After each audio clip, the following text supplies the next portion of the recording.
राधे राधे दोस्तों, आप सभी का स्वागत है बैंकर्स कीड़े में। तो अभी हमने यहाँ पर फाइनेंस की जो सीरीज चला रही है NICL AO की, इसमें हमने 3 लेक्चर वीडियो यहाँ पर कवर की हैं और सारे जो हमने लेक्चर किए हैं उन्हीं पर बेस ये MCQ सीरीज रहने वाली है। इस वीडियो में हम लोग बेसिस ऑफ फाइनेंशियल अकाउंटिंग के जितने भी हमने यहाँ पर थ्योरी बेसिस की हुई है उसका यहाँ पर MCQ वर्जन हम यहाँ पर ये लेके आए हैं। तो आपको MCQ के माध्यम से पता चलेगा कि आपने यहाँ पर जो अगर लेक्चर सीरीज़ देखी हैं तो आपको उनसे कितना नॉलेज यहाँ पर गेन हुआ है और आपको वो सीरीज़ लगाने की क्यों इतनी ज़रूरत पड़ेगी। अगर आप यहाँ पर MCQ देखेंगे तो आप खुद ही समझ जाएंगे कि मैंने वहाँ पर शॉर्ट टाइम में बहुत ज़्यादा यहाँ पर चीज़ें कवर की हुई हैं जो कि आपके एग्ज़ाम के लिए बेनिफिशियल है। अगर आपको एग्ज़ाम क्रैक करना है तो NICL AO फाइनेंस का मैं यहाँ पर आपको पूरा अच्छे से तैयार करा दूंगा free of cost on YouTube. ठीक है, तो आप मेरे चैनल को यहाँ पर सब्सक्राइब करके चलिए और PDF के लिए आप मेरे टेलीग्राम को ज्वाइन कर सकते हैं। साथ ही साथ मैं यहाँ पर जल्दी एक व्हाट्सअप ग्रुप भी बनाऊंगा जिसमें कि आपको सारे इंपॉर्टेंट PDF मिल जाएंगे। तो आप मेरे चैनल से स्टे ट्यून रहिएगा। ठीक है, the very first question is what is the main purpose of financial accounting. Financial accounting का सबसे मेन पर्पज क्या है?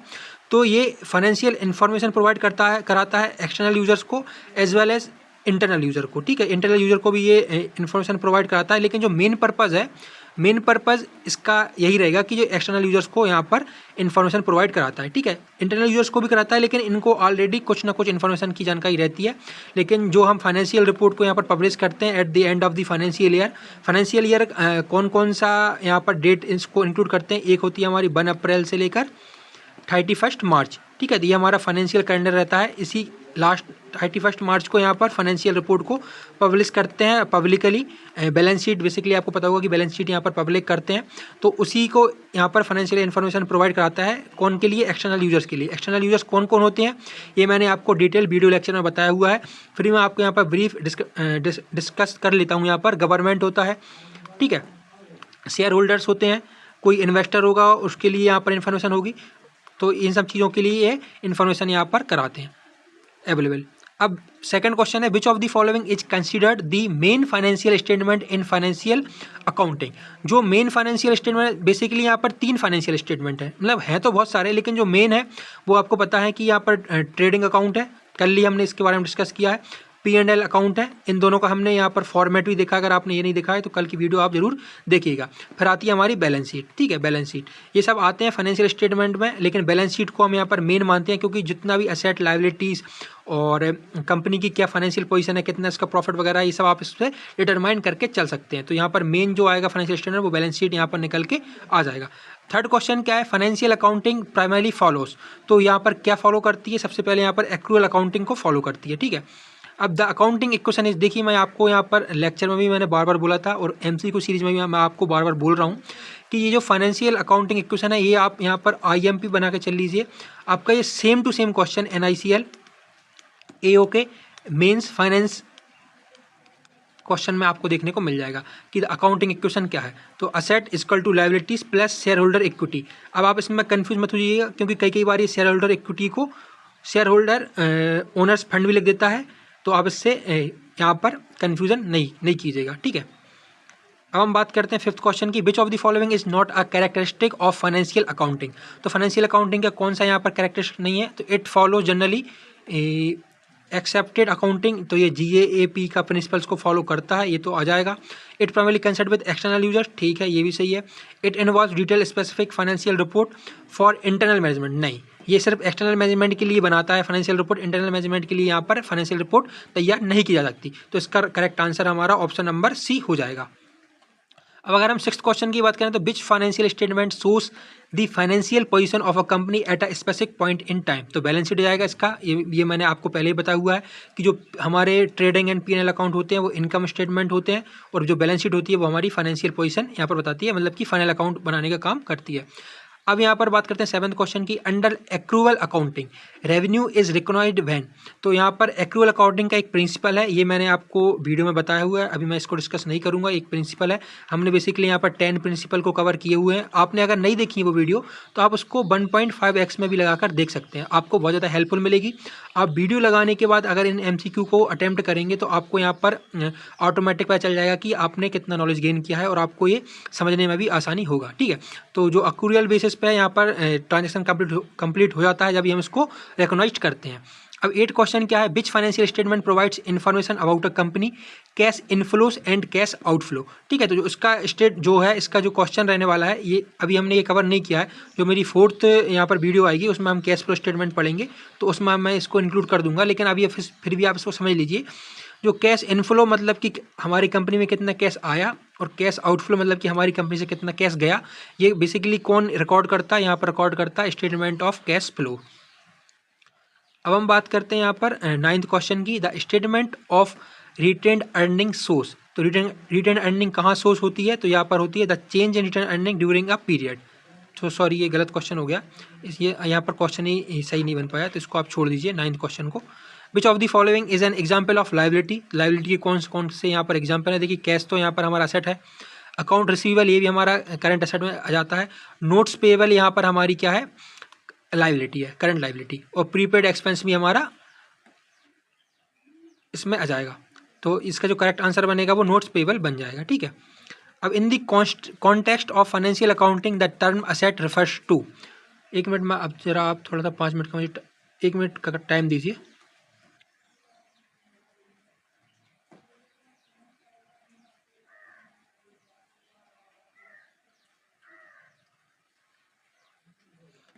ओके, तो in the context of financial accounting the term asset refers to. तो asset क्या करता है, तो असेट यहाँ पर बताता है कि जो भी रिसोर्सेज हैं कंपनी के, कंपनी ने कौन कौन से रिसोर्स यहाँ पर ओन्ड किए हैं, ये इनके बारे में बताता है असेट। ठीक है, which of the following is part of share holders equity. तो शेयर होल्डर्स इक्विटी का यहाँ पर कौन सा पार्ट है, आपको पता होना चाहिए। तो यहाँ पर ये जो कॉमन स्टॉक है इसका पार्ट बन जाएगा। The matching principle in accounting refers to. ये मैचिंग प्रिंसिपल भी हमने पढ़ा है, द फर्स्ट वीडियो आप याद कीजिए। ये बेसिकली मैच करता है अपने जितने भी कंपनी के रेवेन्यू है और कितने जितने भी एक्सपेंस है in the same period of time. Which of 14 question है, which of the following principle is the foundation of financial accounting. तो कौन सा यहाँ पर प्रिंसिपल है, यहाँ पर ऑब्जेक्टिविटी का प्रिंसिपल है। अब the double entry system of accounting means, तो यहाँ पर आपको पता होगा कि डबल एंट्री ये बेसिकली हमारा अकाउंटिंग है जो डुअल एक्सपेक्ट पर काम करता है। इसमें सारे जो डेबिट ट्रांजैक्शन है और जो क्रेडिट ट्रांजैक्शन है इनको हम यहाँ पर रिकॉर्ड करते हैं ऑन दी मतलब डबल इफेक्ट से। तो दोनों ट्रांजैक्शन को हम एक ही टाइम पर रिकॉर्ड करते हैं। Each transaction affect at least 2 accounts. ठीक है, अब which of the following is not an example of an operating activity in the statement of cash flows. तो इसका आंसर बनेगा cash received from issuing stock. अब 17 क्वेश्चन क्या है, financial accounting is governed by which set of guidelines. तो यहाँ पर हमने बताया कि जो फाइनेंशियल अकाउंटिंग है वो generally accepted accounting principle GAAP की प्रिंसिपल के रिकॉर्डिंग यहाँ पर काम करते हैं। ठीक है, अब what type of account is accounts receivable. तो ये हमारा असेट होता है, जो भी हमारा करंट असेट होता है। ठीक है, असेट में भी करंट असेट होता है। अब which of the following would be considered an investing activity. तो यहाँ पर देखिए selling equipment is an investment activity. Basically ये जो क्वेश्चन है वो हमारा कैश फ्लो स्टेटमेंट से। अगर आपको अभी ये समझ में नहीं आएगा तो इसकी कोई दिक्कत नहीं है, क्योंकि कैश फ्लो अभी हमने कवर नहीं किया है। नेक्स्ट वीडियो में हम लोग यहाँ पर अकाउंटिंग रेशियो और ये कैश फ्लो स्टेटमेंट दोनों यहाँ पर कवर करेंगे। अब इसके बाद अगर हम बात करें 20 question, what is the purpose of depreciation in financial accounting. तो फाइनेंशियल अकाउंटिंग में जो डिप्रिसिएशन हम बनाते हैं वो क्यों बनाते हैं। तो बेसिकली यहाँ पर to allocate the cost of tangible asset over their useful life. मतलब कि जो भी हमारे पास असेट है, टेंजिबल असेट मतलब कि मशीनरी हो सकती है, कोई भी इक्विपमेंट हो सकता है, उसके लिए हम एक अलग से कॉस्ट बियर करके चलते हैं for the meet of future unforeseen losses. ठीक है, मतलब कि 10 साल का उसको हम बना के चलेंगे तो 10 साल बाद हम इसको न्यू कर सकते हैं। अब 21 क्वेश्चन क्या है, which of the following is consider a current liability. तो यहाँ पर accounts payable is a current liability जाएगा। Which of the following represent an inflow of cash.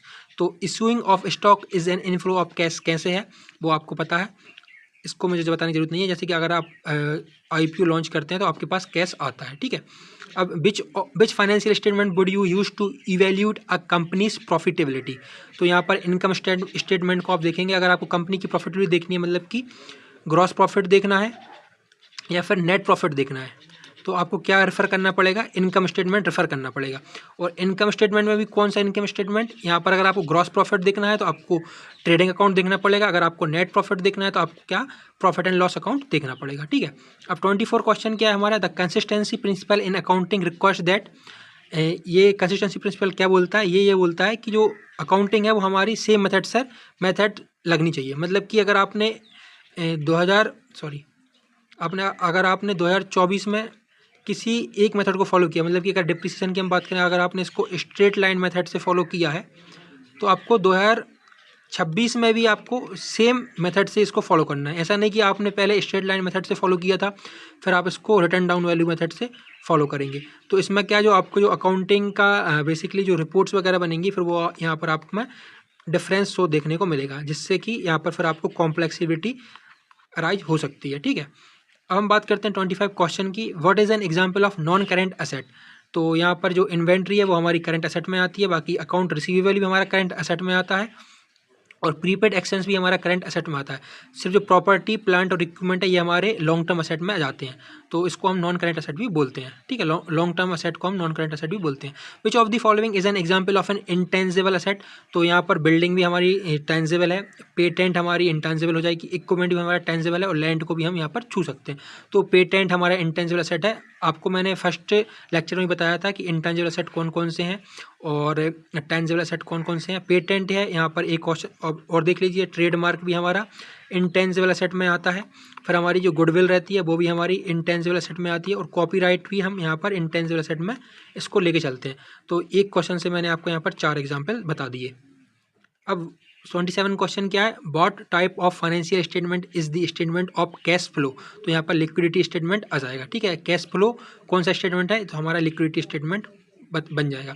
अब 28 क्वेश्चन क्या है, the accounting principle that requires revenue to be recognised when earned not when received is known as. तो ये हमारा आपको पता है कि एक्रूअल प्रिंसिपल है।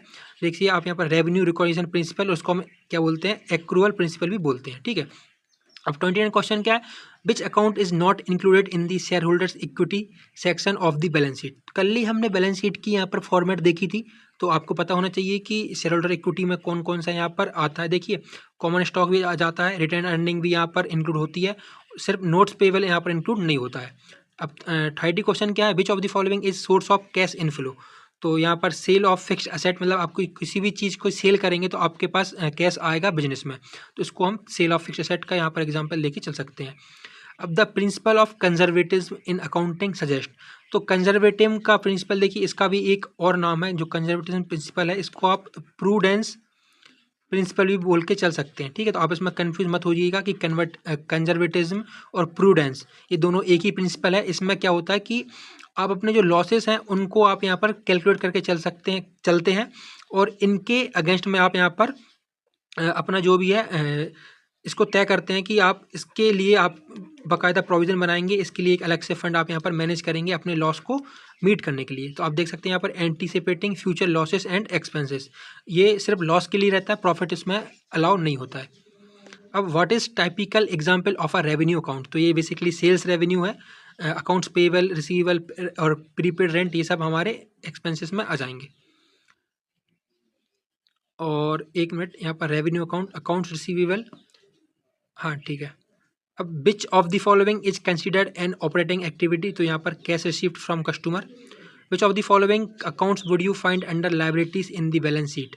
तो यहाँ पर अकाउंट्स पेबल आपका लाइबिलिटी साइड में आ जाएगा, बाकी जो कैश रहता है वो हमारा असेट साइड में आता है, ये असेट साइड में आता है, ये भी हमारा असेट साइड में आएगा, और जो रिटेन अर्निंग रहती है ये भी हमारी उसी में आएगी, सिर्फ अकाउंट्स पेबल हमारा लाइबिलिटी साइड्स में आएगा। ठीक है, अब which of the following best describes a contra asset account. ठीक है, तो it is an asset account that has a credit balance. तो ये सिर्फ आप सिंपली इसको याद करके चल सकते हैं कॉन्ट्रा असेट को। अब which of the following is not a characteristic of an asset. तो asset it is always liquid, ये हमारा कभी भी लिक्विड, मतलब ऑलवेज लिक्विड नहीं रहता, बाकी आपको यहाँ पर कैश ही मिलेगा कि जो कैश है वो हमको लिक्विड फॉर्म में मिल जाता है, मतलब आप इससे कभी भी डेली जो ऑपरेटिंग ट्रांजैक्शन है उनको कर सकते हैं। अब 37 क्वेश्चन क्या है, which of the following is a non cash transaction. तो यहाँ पर नॉन कैश ट्रांजैक्शन कौन सा है, तो stock issuance for equipment, it is a non cash transaction. ठीक है, अब यहाँ पर which type of account would unearned revenue we classified as. तो यहाँ पर लाइबिलिटी में आ जाएगा। ठीक है, the term liquidity in accounting refers to. तो यहाँ पर the ability to generate profit, the ability to convert asset into cash, the ability to sell goods and services, the ability to reduce expenses. तो यहाँ पर I think the ability to convert asset into cash is known as a liquidity. अब 40 question क्या है, which of the following is an example of financing activity in the statement of cash flow. तो issuing of stock is an financial activity, ठीक है। Cash flow में हमारी तीन हम यहाँ पर एक्टिविटी पढ़ते हैं। एक हम पढ़ते हैं हम फाइनेंसिंग एक्टिविटी, एक पढ़ते हैं हम ऑपरेटिंग एक्टिविटी, ठीक है, इसके बारे में हम कल पढ़ेंगे, और एक पढ़ते हैं हम यहाँ पे क्या, इन्वेस्टिंग एक्टिविटी। तो बेसिकली अभी हमने कैश फ्लो यहाँ पर कवर नहीं किया है। कैश फ्लो हम कवर करेंगे कल के लेक्चर में। कल के लेक्चर में हम अकाउंटिंग रेशियो और कैश फ्लो स्टेटमेंट ये दोनों कवर करेंगे, ठीक है। तो आपको कल की वीडियो भी मिस नहीं करनी है। और अगर आपने अभी तक टेलीग्राम को ज्वाइन नहीं किया है तो टेलीग्राम को ज्वाइन कर लीजिए। टेलीग्राम में आपको इंपॉर्टेंट अपडेट्स कवर हो जाती हैं, ठीक है। तो डिस्क्रिप्शन बॉक्स में इसकी लिंक है। बाकी मैं एक व्हाट्सअप चैनल भी आप जरूर जल्दी से जल्द यहाँ पर क्रिएट कर दूंगा। अब 41 क्वेश्चन क्या है, which of the following is not typically a component of share holders equity. तो ये नोट्स पे वाले आई थिंक ये रिपीट हो चुका है, ठीक है।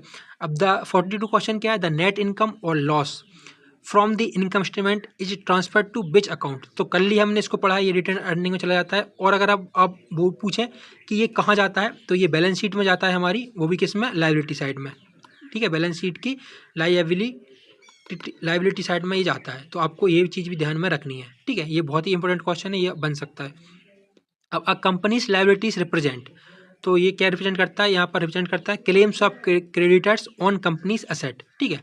अगर कंपनी के पास ज़्यादा लायबिलिटी से ज़्यादा उधारी है या फिर ज़्यादा उसने कर्ज लेकर रखा हुआ है, तो ये जो भी क्रेडिटर्स हैं उनका क्लेम है असेट्स पर। अगर कंपनी मान लीजिए कभी लिक्विडेट होती है या फिर बाइंड अप होती है, तो सबसे पहले असेट को जो सेल करके पैसा आएगा वो क्रेडिटर्स को यहाँ पर पे किया जाएगा, ठीक है। अब 44 क्वेश्चन क्या है, which accounting principle state that all transaction must be recorded using objective evidence. तो ये ऑब्जेक्टिविटी प्रिंसिपल में आ जाता है, ठीक है। Which of the following best describe a current asset. तो करंट असेट क्या है, बेसिकली करंट असेट ये ऐसा असेट होते हैं जो कि इजीली लिक्विडेट हो जाते हैं और इनका जो टाइम पीरियड रहता है वो 1 ईयर का रहता है, ठीक है, करंट असेट का। और लॉन्ग टर्म असेट का यहाँ पर मोर देन 1 ईयर आप लेके चल सकते हैं। देख सकते हैं यहाँ पर आंसर में भी ये लिखा है, an asset expected to be converted to cash और कंज्यूम्ड विद इन 1 ईयर, ठीक है। तो ये देखिए इसका आंसर भी सेम ही है। अब 46 क्वेश्चन क्या है, which of the following is a typical example of a non operating expense. तो यहाँ पर interest expense is an non operating expense में आ जाएगा। अब the term amortization refers to, तो अमोर्टाइजेशन से आप क्या समझते हैं, तो the allocation of the cost of intangible asset, मतलब कि आपको किसी इंटेंजिबल असेट, मतलब कि आप मान के चल सकते हैं यहाँ पर इंटेंजिबल असेट कौन कौन सा है हमारा, यहाँ पर गुडविल होती है, गुडविल, पेटेंट होते हैं। तो आपको पेटेंट लेने में या फिर आपको कॉपीराइट लेने में किन किन चीज़ों में आपने यहाँ पर कॉस्ट बियर की है, किन किन चीज़ों में आपने यहाँ पर खर्चा किया है, इसी को हम बोलते हैं अमोर्टाइजेशन। तो यही बोला है कि the allocation of the cost of intangible asset is the amortisation, ठीक है। अब 48 क्वेश्चन क्या है, a general entry consist of. तो यहाँ पर जनरल एंट्री एक डेबिट एक्सपेक्ट रखती है, एक क्रेडिट एक्सपेक्ट रखती है। ये मैं आपको स्टार्टिंग से ही बता के चल रहा हूँ कि अकाउंटिंग में 2 ही एक्सपेक्ट होते हैं, एक होता है डेबिट, एक होता है क्रेडिट। डेबिट हमारा होता है क्या, बेसिकली ये टी शेप में होते हैं। देखिए कोई भी अकाउंटिंग बनती है टी शेप में बनती है। इस साइड हमारा रहता है डेबिट बैलेंस, इस साइड हमारा रहता है क्या, क्रेडिट बैलेंस। तो आपको इन सब चीज़ों को ध्यान में रख के चलना पड़ेगा। अब 49 क्वेश्चन क्या है, which of the following is not part of the cash flow from operating activities. तो ये कैश फ्रॉम इशूइंग स्टॉक, इसका आंसर हो जाएगा। और 50 क्वेश्चन क्या है, which of the following is a true statement about financial accounting. तो it required by law of public companies, ठीक है। तो ये हमारे 50 क्वेश्चंस थे, ये हमने डन कर लिए हैं। अभी हम कल पढ़ेंगे अकाउंटिंग रेशियोज और कैश फ्लो स्टेटमेंट। उसके बाद हम यहाँ पर 100 MCQ फिर से कवर करके चलेंगे ऑन 2 टॉपिक पर। एक हमारा जाएगा क्या, रेशियोज, और फिर आ जाएगा हमारा क्या, अकाउंटिंग स्टैंडर्ड, ठीक है। अकाउंटिंग स्टैंडर्ड हमारा जाएगा। सब मैं टॉपिक वाइज यहाँ पर हमने अभी यहाँ पर 6 टॉपिक कवर कर लेंगे कल हम। तो सारे टॉपिक पर मैं आपको 20 MCQ कराऊंगा। तो बेसिकली ये 120 MCQ कल आपको यहाँ पर देखने को मिल जाएंगे। तो अगर आपने मेरा चैनल सब्सक्राइब नहीं किया तो चैनल को सब्सक्राइब कर लीजिए। और टेलीग्राम अगर ज्वाइन नहीं किया है तो आप टेलीग्राम को भी ज्वाइन कर सकते हैं। Till then keep watching, keep subscribing, keep loving. Radhe Radhe दोस्तों।